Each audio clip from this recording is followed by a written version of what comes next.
Dobrý deň prajem. Počúvate podcast History. Volám sa Peter Vanek a som historikom moderných dejín. V dnešnom prvom dieli si letom svetom povieme o najničivejších pozemných zbraniach použitých v Prvej svetovej vojne.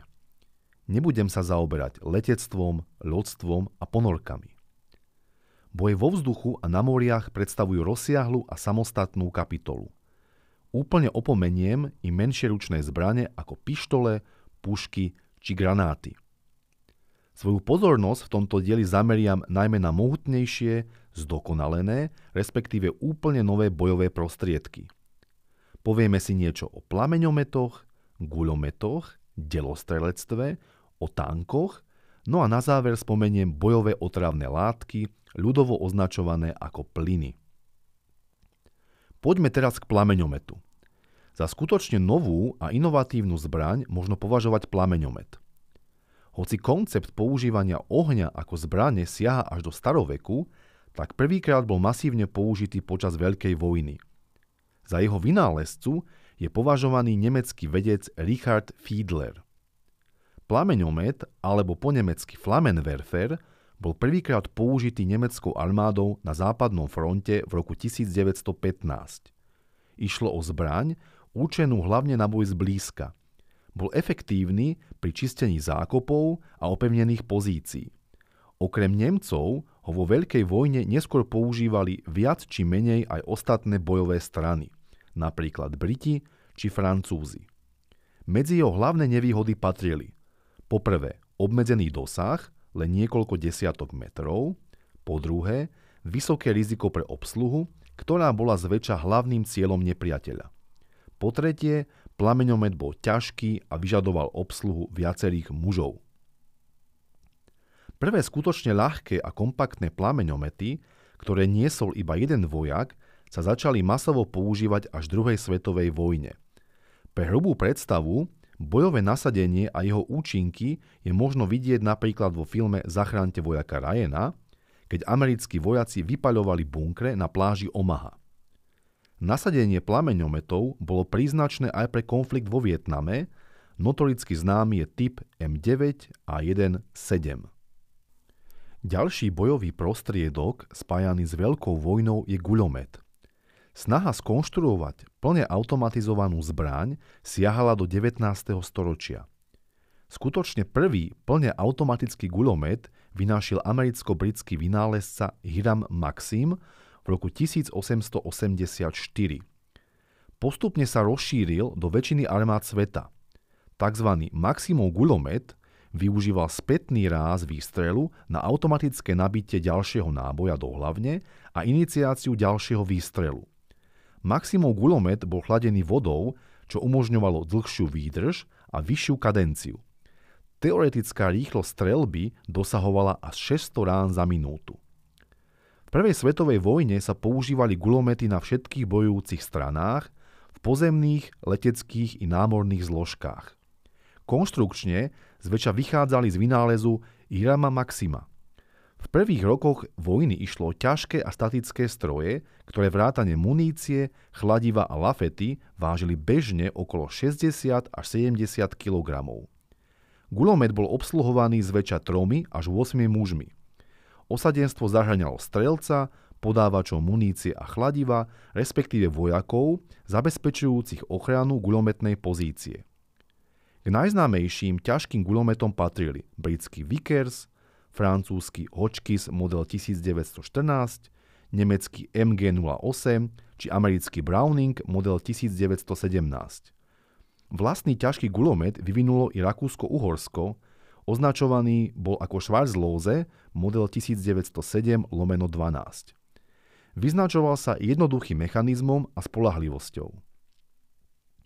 Hoci táto zbraň bola vhodná pre statickú a zákopovú vojnu, tak na druhej strane bola nevhodná pre mobilné operácie.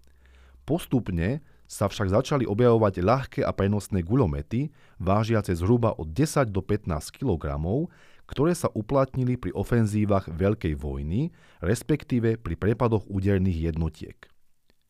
Medzi najznámejšie typy patrili napríklad britsko-americký Lewis, francúzsky CSRG 1915 či nemecký Bergmann MG-15. Ich hlavnou výhodou, okrem nízkej hmotnosti, bol fakt, že ich obsluhovalo iba duo, strelec a nabíjač. Napríklad vzduchom chladený ikonický Lewis kalibru 7,7 mm s typickým bubnovým zásobníkom na vrchu zbrane zaviedla britská armáda do služby na konci roku 1915. Pričom len v Británii sa počas vojny vyrobilo okolo 150,000 kusov tejto zbrane. Teraz prejdem k delostrelectvu.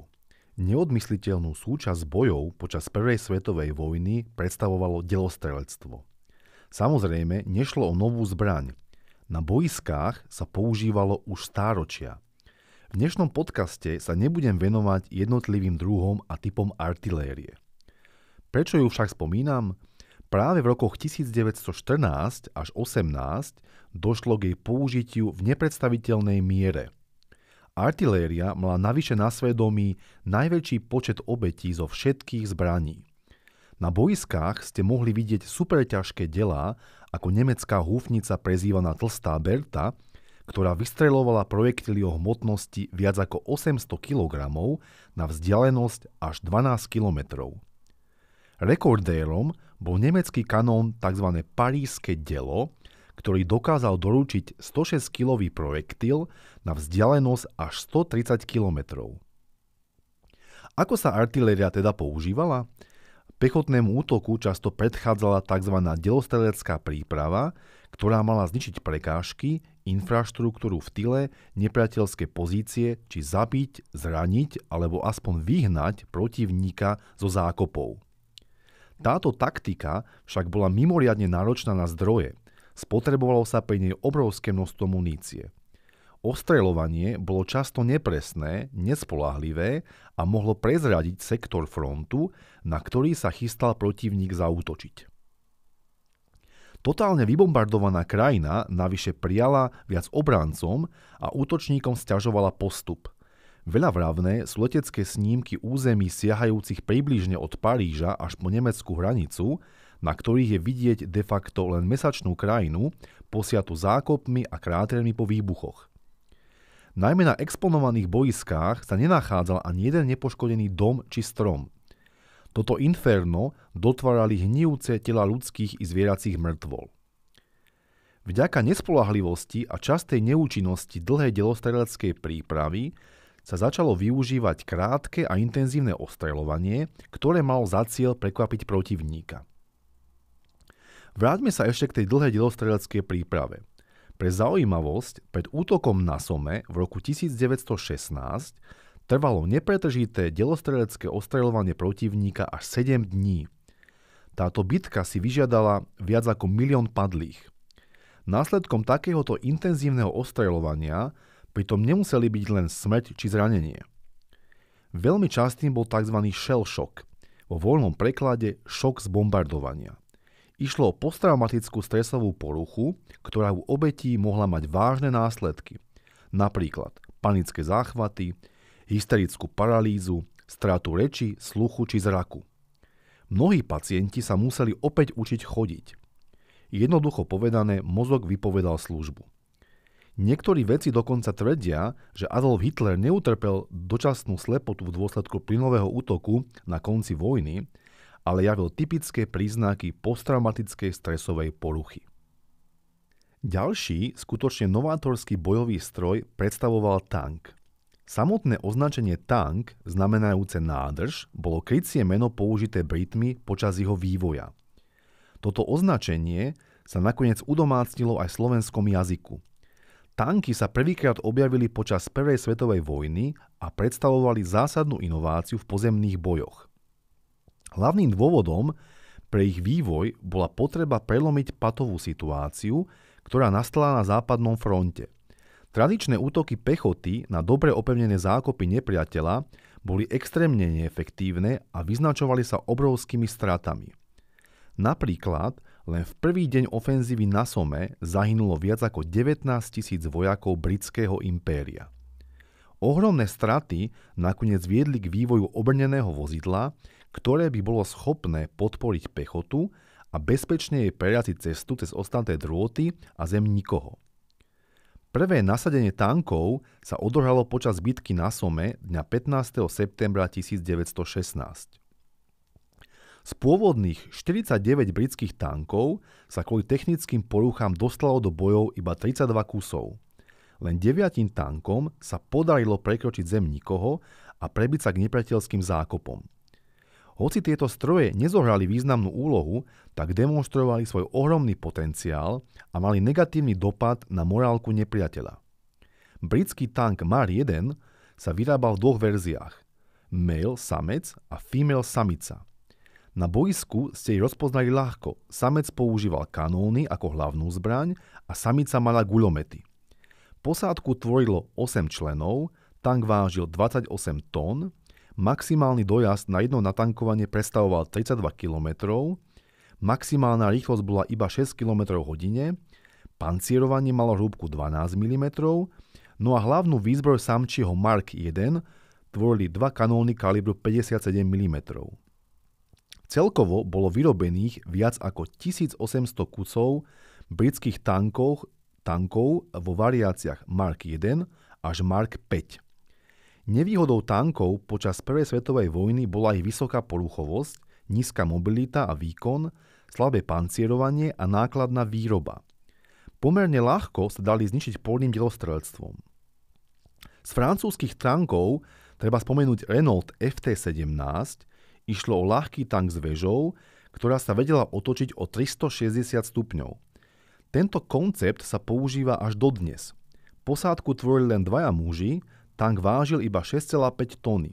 Vďaka týmto parametrom sa s tankom výrazne lepšie manévrovalo a preto bol vhodnejší pre ofenzívne operácie. Výzbroj tvoril buď 37 mm kanón alebo 8 mm guľomet. Svoj tank vyvinuli aj Nemci. Označovali ho AV-7. Išlo však o silne opancierovaný kolos, vážiaci až 30 tón. Posádku tvorilo približne 20 mužov. Disponoval veľkou palebnou silou, keďže používal 57 mm kanón a niekoľko guľometov.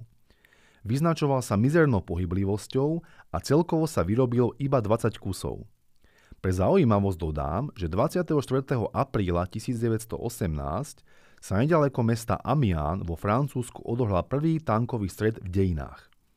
Proti sebe stáli 3 britské stroje Mark 4 a 3 nemecké mašiny AV-7.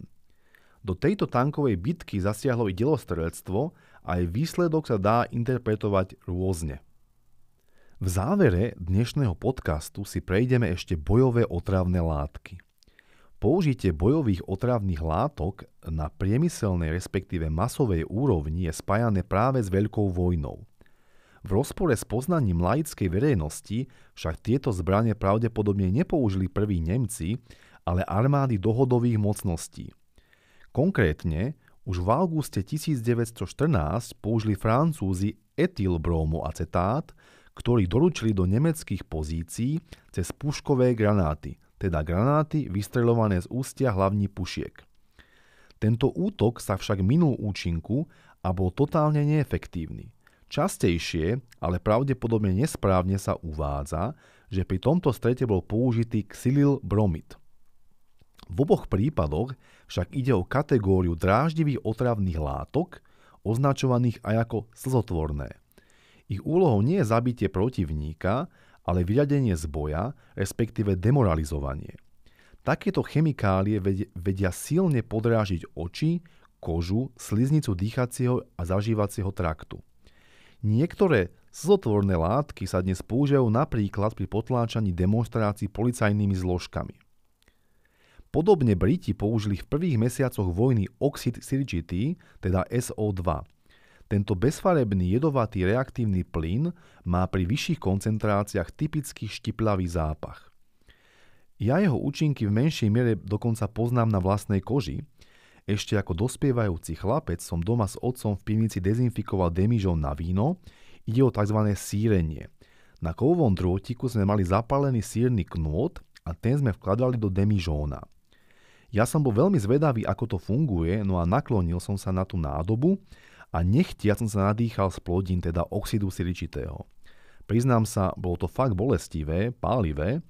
Ešte i na druhý či tretí deň som mal silne podrážené dýchacie cesty. Ale vráťme sa späť k Veľkej vojne. Tieto prvé pokusy použitia chemických zbraní na západnom fronte mali z vojenského hľadiska len minimálny účinok. Čo však bolo podstatné, že poslúžili nemeckej armáde na zdôvodnenie vlastného použitia bojových plynov. Teda povestná Pandorina skrinka bola otvorená. Zásadný zlom v použití chemických zbraní nastal 22. apríla 1915. Počas druhej bitky pri Prách počkali Nemci na priaznivý vietor, podvečer otvorili viac ako 5700 nádob zakopaných v zemi a na nepriateľské pozície vypustili takmer 170 tón chlóru. Francúzski, britskí a kanadskí vojaci si v zákopoch mysleli, že k ním postupujúci žltozelený mrak je len maskovací prostriedok. Tento útok v priebehu pol hodiny zabil či inak vyradil z boja až 15 000 vojakov. Svedok z nemeckého zákopu neskôr spomínal, že po počiatočnom kríku v nepriateľských pozíciách nasledovalo stonanie a potom úplne ticho. Takéto ticho údajne na fronte nikdy nepočul. Nepriateľský zákop sa úplne vyľudnil. Inak chlór patrí do kategórie dusivých bojových otravných látok, do organizmu vstupuje inhaláciou a spôsobuje poškodenie zraku, dýchacej sústavy, v krajnom prípade až smrť. Na jeseň roku 1915 použili Nemci ešte hrozivejšiu chemickú zbraň – fosgén. Fosgén patrí rovnako do kategórie dusivých látok, ale je niekoľkokrát viac účinnejší ako chlór. Za normálnych podmienok ide o bezfarebný plyn zapáchajúci po zatuchnutom sene alebo hnijúcom ovocí. Jeho zákernosť spočívala v tom, že spočiatku postihnutá osoba nemala okrem kašľu nejaké vážnejšie príznaky. Po niekoľkých hodinách latentnej fázy nasledoval masívny plúcny opuch, čo mohlo viesť k vážnemu poškodeniu dýchacích orgánov alebo až k smrti. Prvotné ochranné prostriedky proti plynovému útoku boli primitívne, zväčša improvizované a málo účinné. Až neskôr v rokoch 1917 a 1918 fasovali vojaci i zvieratá hromadne respirátory s filtrom a riadne plynové masky. Ďalší zásadný zlom v použití chemických zbraní sa stal počas v poradí už 3. bitky pri Prách. Dňa 12. júla 1917 bombardovali Nemci nepriateľské pozície delostreleckými granátmi naplnenými chemikáliou, ktorá neskôr dostala názov horčičný plyn alebo aj iperit. Táto chemikália patrí do plusgerotvorných bojových otravných látok. Za normálnych podmienok je iperit bezfarebná olejovitá kvapalina, zapáchajúca po horčici či chrene. Žiaľ, plynová maska je proti nemu neúčinná, keďže chráni len tvár a dýchacie cesty. Iperit reaguje s tkanivami a spôsobuje ťažké chemické popáleniny, vzhľadovo ide o typické plusgere farby horčice. Dokáže vážne poškodiť zrak a dýchacie cesty, pričom príznaky sa zväčša neprejavia okamžite. Má devastačné účinky na celý ľudský organizmus, obetiam spôsobuje nesmierne utrpenie, trvalé následky či smrť. Len pre zaujímavosť uvediem, že na výskume vojenského využitia iperitu ako aj ďalších chemických zbraní sa výrazne podieľal nemecký chemik, držiteľ Nobelovej ceny Fritz Haber. Zároveň vynášiel insekticíd Cyklón B, ktorý sa neskôr za druhej svetovej vojny používal v plynových komorách. Paradoxné je, že sám Fritz Haber mal židovský pôvod. Zneužitia cyklónu B na masové vyvražďovanie sa nedožil, keďže skonal v roku 1934 vo Švajčiarsku. Záverom možno konštatovať, že počas prvej svetovej vojny sa použilo najmenej 45 druhov bojových otravných látok. Takmer 20 z nich malo smrtiace účinky. Celkovo sa takto použilo minimálne 113 000 tón chemických zbraní. Bojovými otravnými látkami bolo zasiahnutých odhadom okolo 1,3 milióna ľudí, z ktorých asi 90 000 zahynulo. O ich efektivite a využiteľnosti boji sa dodnes vedú polemické debaty. Hoci dnes platí zákaz používať bojové chemické biologické zbrane, tak žiaľ je často porušovaný. Z relatívne nedávnej histórie spomeniem len ako príklad rok 1988, keď Saddam Hussein nariadil masívne použitie iperitu a nervových plynov proti Kurdom. Podobne na Blízkom východe je zdokumentované nasadenie iperitu Islamským štátom v Sýrii v roku 2015. No a aktuálne sa diskutujú vážne podozrenia z použitia chlorpikrínu ruskou armádou na ukrajinskom území. Chlorpikrín je silná bojová otravná látka z kategórie slzotvorných. Je zakázaná dohovorom o chemických zbraniach platným od 29. apríla 1997. Záverom chcem dodať, že dnes spomenuté v úvodzovkách pozemné zbrane možno považovať za symbol technických inovácií, ktoré zmenili spôsob vedenia vojny v 20. storočí. Týmto konštatovaním by som dnešný prvý podcast ukončil. Ďakujem za pozornosť a do počutia. Tento podcast vznikol vďaka finančnej podpore projektu KEGA číslo 008 UCM spojovník 4/2022. Názov projektu Podcasty ako inovatívna súčasť výučby všeobecných dejín 20. storočia.